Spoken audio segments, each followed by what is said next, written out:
सद्गुरु शिला प्रभुपाद की जाए। गाई गौर प्रेमानंदे। हरि हरि बोल। कल हमने भगवत गीता यथारूप की भूमिका को पढ़ने का प्रयास किया। बहुत सारे पॉइंट हमें सीखने को मिले और फिर आज हम पुनः जो है भगवत गीता की भूमिका की ओर ही आगे बढ़ेंगे। सो जो जो पढ़ना चाहते हैं प्लीज हैंड रेस कर सकते हैं अपने। हरे कष्ट कृष्ण। भोगने वाले अनेक मनुष्यों में केवल कुछ ही ऐसे हैं जो वास्तव में यह जानने की जिज्ञासु है कि वे क्या है और वे इस विषय स्थिति में क्यों डाल दिए गए हैं, आदि आदि। जब तक मनुष्य को अपने कष्टों के विषय में जिज्ञासा नहीं होती, जब तक उसे यह अनुभूति नहीं होती कि वह कष्ट भोगना नहीं अपितु सारे कष्टों का हल ढूंढना चाहता है, तब तक उसे सिद्ध मानव नहीं समझना चाहिए। मानवता तभी शुरू होती है जब मन में इस प्रकार की जिज्ञासा उद- उस- उदित होती है। ब्रह्म सूत्र में इस जिज्ञासा को ब्रह्म जिज्ञासा कहा गया है। अथा तो ब्रह्म जिज्ञासा मनुष्य के सारे कार्यकलाप तक तब तक असफल माने जाने चाहिए जब तक वह परब्रह्म के स्वभाव के विषय में जिज्ञासा न करे। अतएव जो लोग लोग यह प्रश्न करना प्रारंभ कर देते हैं कि वे क्यों कष्ट उठा रहे हैं या वे कहाँ से आए हैं और मृत्यु के बाद कहाँ जाएंगे, वे ही भगवत गीता को समझने के सुपात्र विद्यार्थी है। निष्ठावान विद्यार्थी में भगवान के प्रति आदर भाव भी होना चाहिए। अर्जुन ऐसा ही विद्यार्थी था। हरे कृष्ण। थैंक यू प्रभु जी। आप म्यूट कर सकते हैं अपने आप को। तो यहाँ पर प्रभुपाद जी बता रहे हैं कि लोग क्या है कष्ट भोग रहे हैं और कष्ट के विषय में जिसको जिज्ञासा नहीं होती उसको, इन लोगों को कष्ट क्या है हमारा सबसे बड़ा, वो है जन्म मृत्यु जरा व्याधि। जैसे प्रभु जी ने भी बताया था फर्स्ट क्लास में, जन्म होता है, बार बार जन्म होता है, बार बार हमारी मृत्यु होती है, यानी शरीर की मृत्यु होती है। जरा बुढ़ापा आता है और व्याधि यानी दुख आते हैं। तो इस प्रकार के चार प्रकार के जो हमारे दुख आते हैं हमारे जीवन में, वो सारे कष्ट होते हैं। या सुख की हमें अनुभूति होती है, दुख की अनुभूति होती है, कई प्रकार के दुख हैं। तो जब तक मनुष्य को सेल्फ रियलाइजेशन की ओर वह आगे नहीं बढ़ेगा कि ब्रह्म क्या है, अथा तो ब्रह्म जिज्ञासा वेदों में भी कहा गया है कि ब्रह्म की जिज्ञासा जब तक उसके मन में नहीं होएगी तब तक वो इसी चक्कर में पड़ता रहेगा। और सुपात्र विद्यार्थी कौन है भगवत गीता का, वो ये सारा उसमें ये आंसर आता है कि सुपात्र विद्यार्थी वही है जो ये जानना चाहे, उसके मन में ये क्वेश्चन निकले कि मृत्यु के बाद हम कहाँ जाएंगे, हम ये कष्ट क्यों भोग रहे हैं, हम कहाँ से आए हैं। ये सारी चीजें एक सुपात्र विद्यार्थी के मन में होती हैं भगवत गीता को लेके। और अर्जुन भी एक ऐसा ही विद्यार्थी था। तो आज हम आपको एक टास्क देंगे सभी को, जो जो भी इस क्लास में प्रेजेंट है, हम कुछ समय के लिए क्लास के बाद आधा घंटा ग्रुप को ओपन करेंगे और आपने जो आज क्लास से सीखा उसके रिलेटेड 3 से 5 पॉइंट आप लिख सकते हैं, जिससे आपको जो है मनन होगा, चिंतन होगा। क्योंकि पढ़ने के जो है 3 स्टेप हैं। पहला है मनसा वाचा कर्मणा। और इससे क्या है कि पहले हम वचनों से पढ़ रहे हैं इस चीज को, फिर हम उसको मन में उतारने के लिए उसका बार बार चिंतन करेंगे, उसको ये यूज टू लाएंगे अपनी लाइफ में, याद रखने के लिए उसको लिखेंगे। जैसे हम स्कूल में भी होमवर्क करते हैं, तो ये उसी तरह है कि आपको अगर 3 पॉइंट्स कुछ ऐसे सीखने को मिले क्लास के रिलेटेड, तो वो आप मैसेज में टाइप करके व्हाट्सएप पे लिख सकते हैं, जिससे और आपका इंटरेक्शन बढ़ेगा और एक्टिवनेस रहेगी ग्रुप में, जिससे पता चलेगा कि आप कुछ नया सीख पा रहे हैं हर रोज। ये बहुत इंपॉर्टेंट है। तो आप 3 से 5 पॉइंट लिख सकते हैं। केवल आधा घंटा के लिए जो है ग्रुप हम खोलेंगे क्लास के बाद। हरे कृष्णा। तो आगे जिसको पढ़ना है तो वहां से, नितेश प्रभु जी आपने हैंड रेस राधे राधे। राधे राधे, हरे कृष्णा। एक मिनट, रजनी माता जी, हाँ जी, पढ़िए यहाँ से।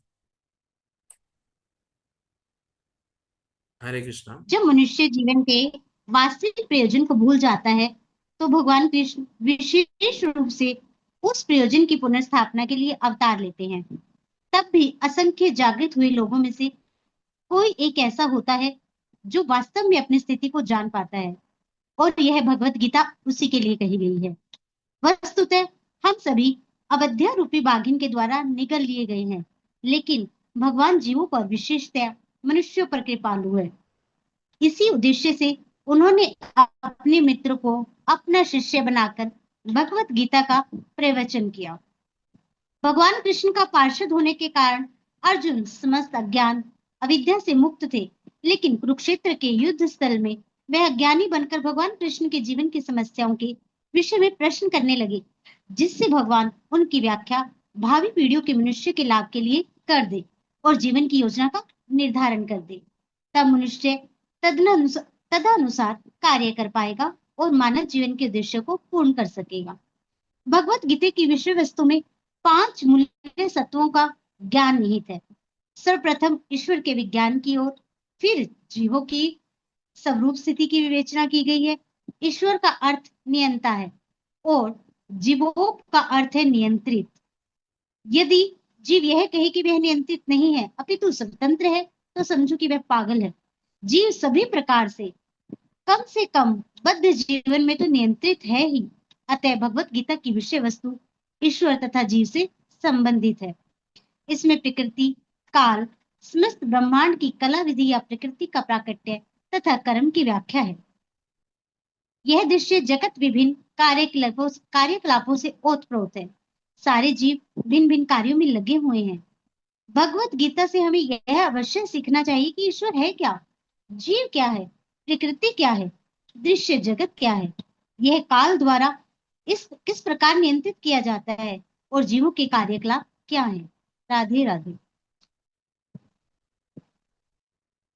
तो यहाँ पर श्रील प्रभुपाद जी बता रहे हैं कि हालांकि अर्जुन जो है सारी प्रकार की अविद्या से मुक्त थे, क्योंकि वह भगवान के नित्य पार्षद हैं।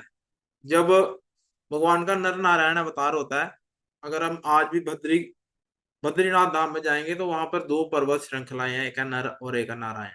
तो वहां पर नर नारायण दोनों ने तपस्या की थी। इसमें से नर जो है वो अर्जुन है और नारायण स्वयं भगवान कृष्ण। तो यहाँ पर वह सदैव अविद्या से मुक्त रहते हैं। पर कुरुक्षेत्र के युद्ध स्थल में ये भगवान की सारी लीला है कि हमें मनुष्यों को कर्म कैसे करें, अपने जीवन में भक्ति कैसे करें, ये सिखाने के लिए अर्जुन वो माया के वशीभूत हो जाते हैं कुछ क्षण के लिए। तो ये भगवान की एक लीला का ही पार्ट है। वहां यहाँ पर बता रहे हैं कि भगवत गीता के 5 मूल विषय वस्तु हैं, वो है ईश्वर, जीव, प्रकृति, भौतिक जगत यानी दृश्य जगत, काल यानी समय, और जीव, जीव के कार्यकलाप। ये सारी चीजें जो हैं भगवत गीता के मूल विषय वस्तु हैं। इसके ऊपर ही बताया जाएगा सारा। हरे कृष्णा। गीतेश प्रभु जी यहाँ से पढ़ सकते हैं आप। भगवत गीता भगवत गीता के इन 5 मूलभूत विषयों में से इसकी स्थापना की गई है कि भगवान अथवा कृष्ण अथवा ब्रह्म या परमात्मा, आप जो चाहे कह लें, सबसे श्रेष्ठ हैं। जीव गुण में परम नियंता के ही समान है। उदाहरणार्थ जैसे कि भगवत गीता के विभिन्न अध्यायों में बताया जाएगा, भगवान भौतिक प्रकृति के समस्त कार्यों के ऊपर नियंत्रण रखते हैं। भौतिक प्रकृति स्वतंत्र नहीं है, वह परमेश्वर की अध्यक्षता में कार्य करती है। जैसा कि भगवान कृष्ण कहते हैं, मायाद्यशेन प्रकृति सूयते सचारम। भौतिक प्रकृति मेरी अध्यक्षता में कार्य करती है। जब हम दृश्य जगत में विचित्र विचित्र बातें घटते देखते हैं तो हमें यह जानना चाहिए कि इस जगत के पीछे नियंता का हाथ है। बिना नियंत्रण के कुछ भी हो पाना संभव नहीं। नियंता को ना मानना बचपन होगा। उदाहरणार्थ एक बालक सोच सकता है कि सब सब तो चलित यान विचित्र होता है क्योंकि वह बिना घोड़े के या खींचने वाले पशु से चलता है, किंतु अभिज्ञ व्यक्ति सब स्वतोचलितयान की अभियांत्रिक व्यवस्था से परिचित होता है। वह सदैव जानता है कि इस यंत्र के पीछे एक व्यक्ति, एक चालक होता है। इसी प्रकार परमेश्वर वह चालक है जिसके निर्देशन में सब कुछ चल रहा है। भगवान ने जीवों को अपने अंश रूप में स्वीकार किया है, जैसा कि हम अगले अध्यायों में देखेंगे। सोने का एक क्षण भी सोना है, समुद्र के जल की बूंद भी खारी होती है। इसी प्रकार हम जीव भी परम नियंता ईश्वर या भगवान श्री कृष्ण के अंश होने के कारण सूक्ष्म ईश्वर या अधीन सद ईश्वर हैं। हम प्रकृति पर नियंत्रण करने का प्रयास कर रहे हैं और इस समय हम अंतरिक्ष या ग्रहों को वश में करना चाहते हैं और हमें नियंत्रण रखने की यह प्रवृत्ति होती है। लेकिन हमें यह जानना चाहिए कि हम परम नियंता नहीं हैं। इसकी व्याख्या एक भगवत गीता में मिनट। की गई है। अरे भौतिक तो प्रकृति रुक जा। भौतिक प्रकृति क्या है? गीता में इसकी व्याख्या अपरा प्रकृति के रूप में हुई है। हरे जीव कृष्णा। को परा एक मिनट, प्रकृति। एक मिनट प्रभु जी, हरे कृष्णा।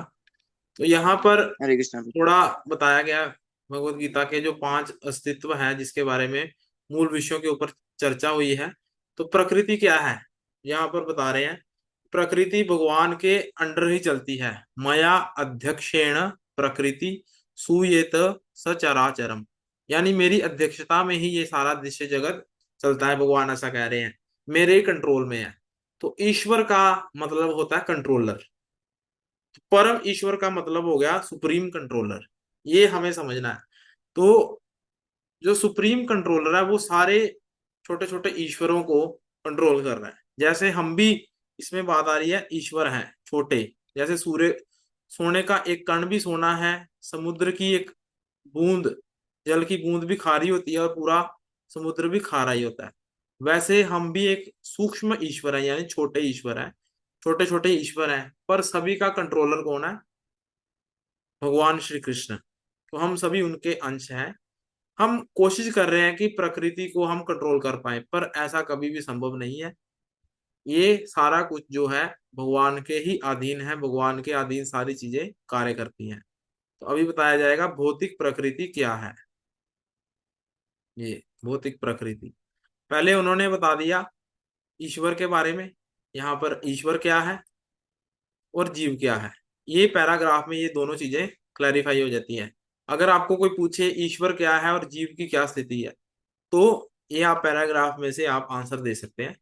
फिर उसके बाद पूछा गया है प्रकृति क्या है, भौतिक प्रकृति। हरे कृष्णा। बहुत। एक मिनट प्रभु जी। मनोज प्रभु, मनोज प्रभु, मनोज कंबोज प्रभु, हरे कृष्णा।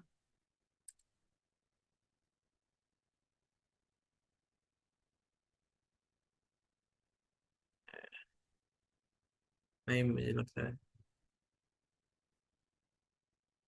अंशु कृष्ण माता जी, यहाँ से पढ़ सकते हैं आप। अंशु माता जी। हाँ जी। कृष्णा प्रभु जी। हरे कृष्णा, दंडवत प्रणाम। भौतिक प्रकृति क्या है? गीता में इसकी व्याख्या अपरा प्रकृति के रूप में हुई है।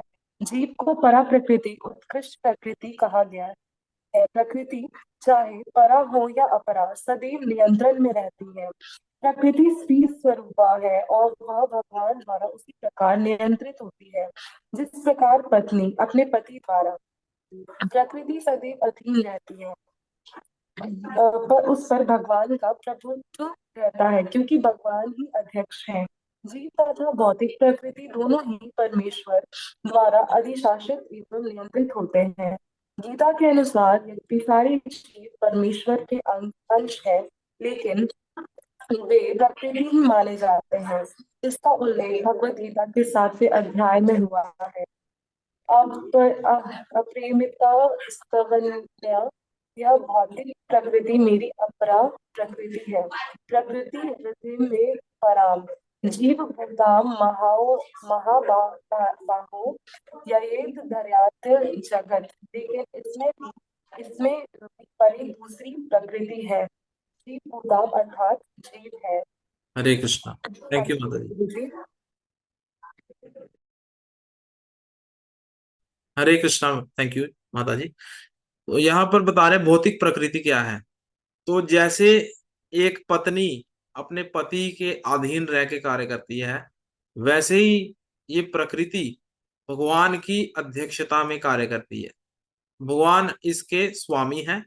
और इसमें श्लोक कोट कर रहे हैं प्रभुपाद जी, वो है 7वें अध्याय का श्लोक। वो है अपरेयम स्तस्त्वन्नम प्रकृतिम विद्धि में पराम जीव भूताम महाबाहो यजदेयम धार्यते जगत। तो ये सारी प्रकृति जो है जीव भूताम अर्थात जीव। तो जीव सारी सारी चीजों को मैं धारण करता हूँ, भगवान ये कह रहे हैं। और प्रकृति मेरे अधीन कार्य करती है। अभी प्रकृति के 3 गुणों के बारे में बता रहे हैं अर्चना माता जी। हरे कृष्ण। हरे कृष्ण प्रभु जी, दंडवत प्रणाम। दंडवत प्रणाम। प्रकृति 3 गुणों से निर्मित है, सतोगुण, रजोगुण और तमोगुण। इन गुणों के ऊपर नित्य काल है। इन गुणों तथा नित्य काल के संयोग से अनेक कार्यकलाप होते हैं जो कर्म कहलाते हैं। ये कार्यकलाप अनादिकाल से चले आ रहे हैं और हम सभी अपने कार्यकलाप के फल स्वरूप सुख या दुख भोग रहे हैं।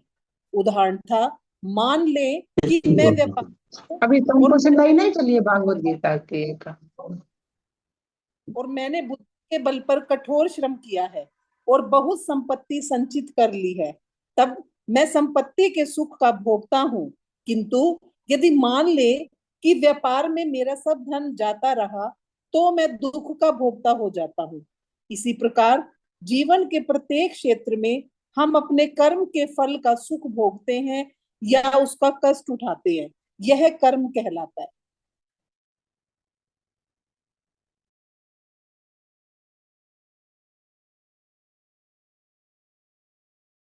पढ़िए माता जी आगे भी। हरे कृष्ण। जी प्रभु जी। ईश्वर, जीव, प्रकृति, काल तथा कर्म, इन सब की व्याख्या भगवत गीता में हुई है। इन पांचों में से ईश्वर, जीव, प्रकृति तथा काल शाश्वत हैं। प्रकृति की अभिव्यक्ति अस्थायी हो सकती है, परंतु यह मिथ्या नहीं है। कोई कोई दार्शनिक कहते हैं कि प्रकृति की अभिव्यक्ति मिथ्या है, लेकिन भगवत गीता या वैष्णवों के दर्शन के अनुसार ऐसा नहीं है। जगत की अभिव्यक्ति को मिथ्या नहीं माना जाता, इसे वास्तविक किंतु अस्थायी माना जाता है। यह उस बादल के सदृश है जो आकाश में घूमता रहता है, या वर्षा ऋतु के आगमन के समान है जो अन्न का पोषण करती है। जो ही वर्षा ऋतु समाप्त होती है और बादल चले जाते हैं, तो ही वर्षा द्वारा पोषित सारी फसल सूख जाती है।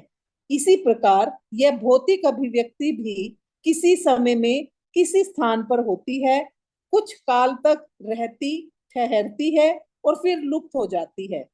प्रकृति इस रूप में कार्यशील है, लेकिन यह चक्र निरंतर चलता रहता है। इसलिए प्रकृति शाश्वत है, मिथ्या नहीं है। भगवान इसे मेरी प्रकृति कहते हैं। यह भौतिक प्रकृति अपरा प्रकृति, परमेश्वर की भिन्न शक्ति है। इसी प्रकार जीव भी परमेश्वर की शक्ति है, किंतु वे विलग नहीं, अपितु भगवान से नित्य संबद्ध है। इस तरह भगवान, जीव, प्रकृति तथा काल, ये सब परस्पर संबद्ध है और सभी शाश्वत हैं। लेकिन कर्म शाश्वत नहीं है।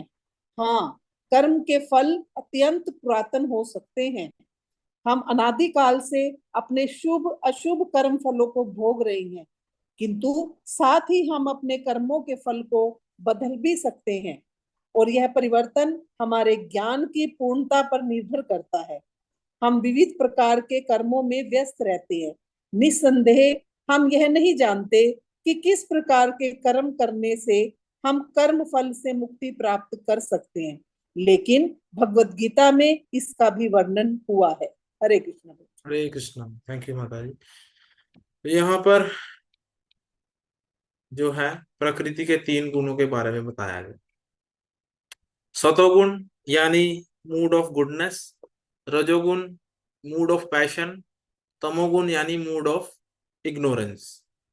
तो सतोगुण में रहकर जो है सारे कार्य होते हैं भगवान के रिलेटेड, और इन तीनों गुणों से भी एक ऊपर गुण है, वो है निर्गुण। और निर्गुण अवस्था यानी भक्ति को गुणातीत भी कहा गया है। गुणों से परे, तीनों गुणों से परे जो कार्य होता है वो भक्ति है, तो इसलिए इसको गुणातीत कहा गया। और इसमें अगर हम भक्ति से रिलेटेड कार्य करते हैं सारे, तो उसका कोई फल नहीं लगता।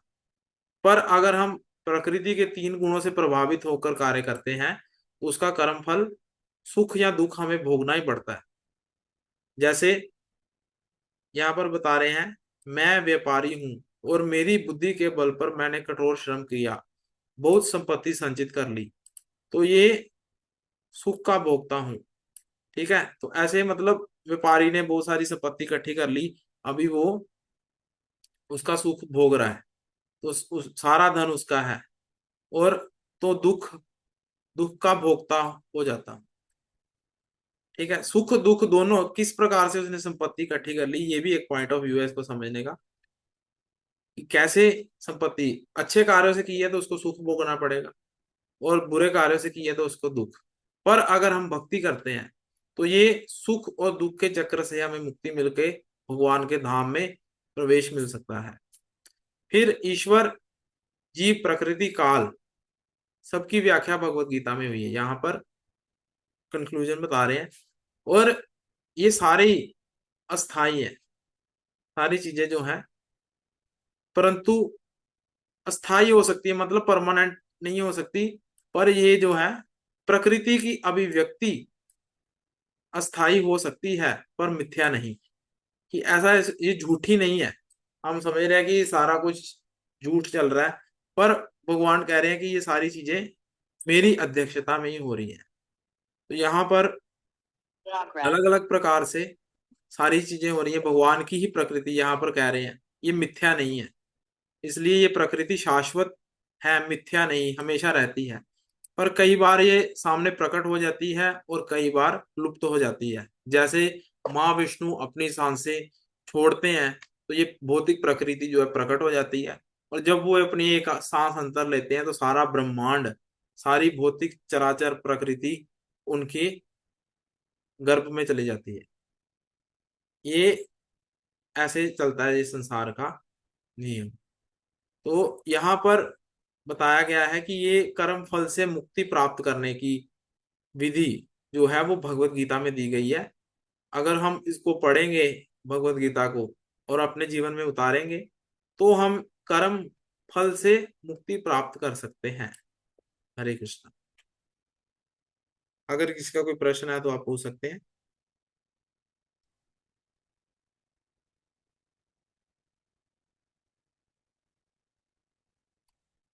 हरे कृष्णा। हरे कृष्णा प्रभु जी। हाँ जी। प्रभु जी, भगवान की अपरा शक्ति तो ये प्रकृति है, और जो हम्म। पराशक्ति है उसको थोड़ा एक्सप्लेन करेंगे? अपरा शक्ति तो जैसे 2 प्रकार की 3 शक्तियां भगवान की। एक है पराशक्ति, जो इस संसार से परे है, जो कि परमानेंट है, कभी वो खत्म नहीं होती, कभी उसका क्षीण नहीं होता। वो जैसे गोलोक धाम जो है वो है पराशक्ति में आता है, श्रीमती राधा रानी भगवान की पराशक्ति में है। अपराशक्ति है माया देवी, ये भौतिक संसार सारी चीजें भगवान बनाते हैं। और एक तीसरी चीज है वो है तटस्था शक्ति। तटस्था शक्ति में आता है जीव, जो अगर तो वो आध्यात्मिक कार्य करता है तो वो भगवान की तरफ चला जाता है, और अगर वह भौतिकता में फंसा रहता है तो फिर उसका जो है संसार की ओर, माया की ओर उसका मुंह हो जाता है और संसार में गिर जाता है। तो ये प्रकार 3 शक्तियां भगवान की। जो पराशक्ति है उसमें भगवान की अंतरंगा शक्ति यानी श्रीमती राधा रानी और गोलोक वृंदावन धाम जो हमेशा शाश्वत रहता है, कभी नहीं मिटता, अनादि काल से है, परमानेंट है, वो आता है। हरे कृष्णा। धन्यवाद प्रभु जी। और किसी का कोई प्रश्न है?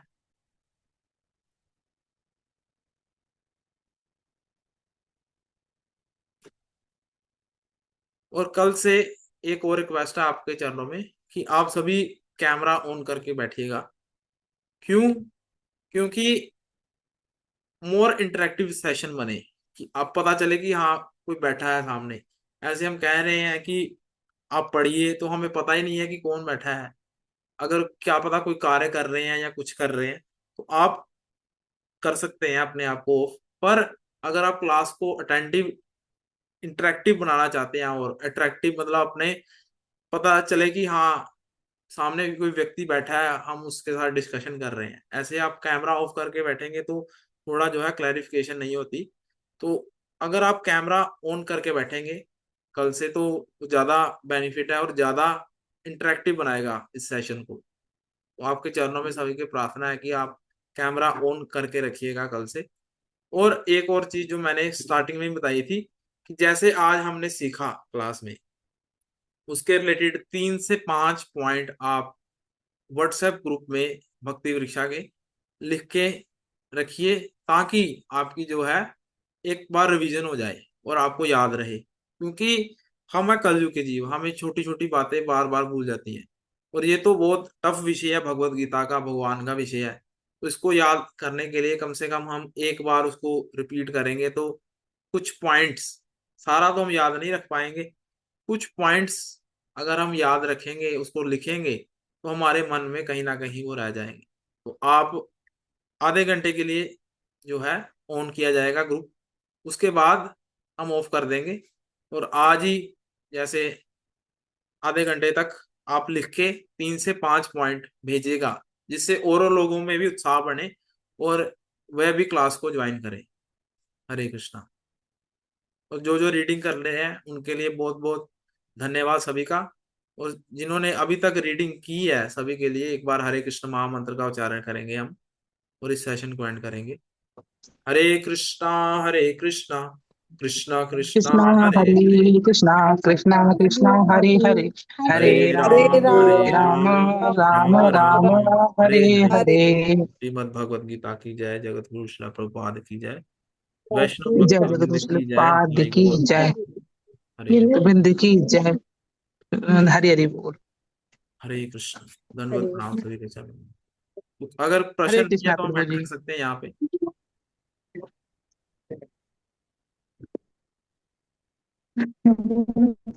ठीक है, हरे कृष्णा।